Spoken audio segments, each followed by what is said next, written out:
Hello everyone, in this video I'll guide you through how to see block contacts on iPhone. So first all you need to do, open up settings, click on it and then scroll down until you see phone, then click on phone and after that scroll down a little bit.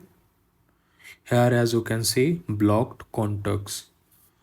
Click on it and then here you will see all blocked number that you did on your phone. So if you want to unblock anyone, then just right swipe and you will see unblock options and click on unblock and number will be unblocked easily.